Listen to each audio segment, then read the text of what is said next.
펠리세이드 엔진룸 코팅 시공 모습 보겠습니다. 앞쪽 플라스틱 부분 코팅하게 되면 먼지 부착률이 적어서 엔진룸이 깔끔하죠.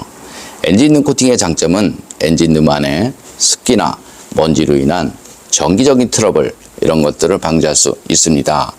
코팅제가 건조가 되고 나면 커넥터, 센서 잘 빠지고요.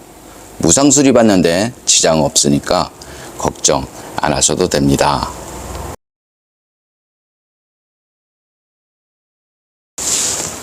펠리세이드 투명 코팅 시공 모습 보겠습니다. 여기는 앞쪽 멤버 부분이고요. 여기 홀 속에는 투명 코팅제와 이너왁스를 이용해서 안쪽 시공이 되었습니다. 여기에 로함이 있는 부분인데요. 자세히 보시면 이렇게 금빛으로 이렇게 보입니다. 이것은 부식은 아니고요. 페인트가 까져 있다. 이렇게 보시면 되고요. 여기는 타이어 있는 쪽인데요. 여기 자세히 보시면 이렇게 금빛으로 보입니다. 이것이 부식이고 이쪽 것은 부식은 아니다. 저는 이렇게 봅니다. 여기는 앞바퀴 휠하우스 있는 부분이고요. 펠리세이드 언더코팅 비중을 보면 여기 타이어 안쪽 이렇게 좀 되어 있습니다. 대략적으로 봤을 때 한 10% 되어 있다. 이렇게 보시면 되고요. 바닥면 쪽 보겠습니다. 바닥면 쪽에 언더코팅은 이렇게 봤을 때 안 되어 있습니다. 대략 1% 미만이다. 저는 이렇게 봅니다. 여기 중간 부분 이렇게 좀 되어 있습니다. 하여튼 제 눈에는 보이지 않는다. 이렇게 보시면 되고요. 바닥 겉면보다 바닥 속면의 녹방지가 상당히 중요한데요. 벤츠나 아우디 차량을 보면 여기에 속면 안쪽에 방청제가 흘러 넘칠 때까지 시공이 되어서 나오죠. 하지만 우리나라 차량은 그런 거 없고요.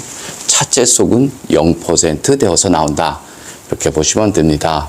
차체 속의 녹방지가 중요한 이유는 간단하죠. 하부세차를 하거나 눈길 주행, 추운 날씨의 결로 현상으로 차체 속에 물이 고일 수밖에 없습니다. 물만 고이면 별 문제가 없지만 이 안쪽으로 염화칼슘이 스며들 수밖에 없죠. 그래서 차체 속의 녹방지는 상당히 중요하다. 이렇게 보시면 되고요. 여기 뒤쪽 대우 있는 부분인데요. 이렇게 보시면 이렇게 전기장치가 많이 있습니다. 지금은 방수가 되어 있어서 별 문제가 없습니다. 하지만 시간이 지나면 지날수록 방수 능력은 떨어지고요. 빗길 주행도 별 문제가 없습니다. 하지만 고압 하부 세차를 하게 되면 여기에 커넥터 안쪽으로 물이 유입이 될 수밖에 없습니다. 방수가 잘 되는 휴대폰 고압 세차를 자주 하면 분명히 문제가 생기죠. 그것과 같은 현상이다. 저는 이렇게 봅니다.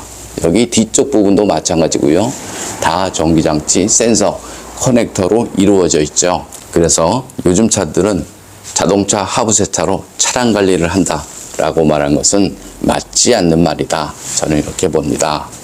쉽게 말하면 휴대폰 물청소에서 휴대폰 관리를 한다. 이 말과 같은 말이다. 이렇게 보시면 되고요. 전기장치에는 저렴 코팅을 하면 되고요. 여기 바디 겉면에는 언더 코팅을 하면 됩니다. 그리고 이런 부분이 부식이 잘 되죠. 염화칼슘이 스며드는 파이프와 여기 좁은 틈새 이런 곳은 방청제를 이용해서 시공을 하시면 됩니다. 투명 코팅 장점을 보면요. 코팅제가 투명하기 때문에 속면에 녹이 나면 육안으로 보입니다.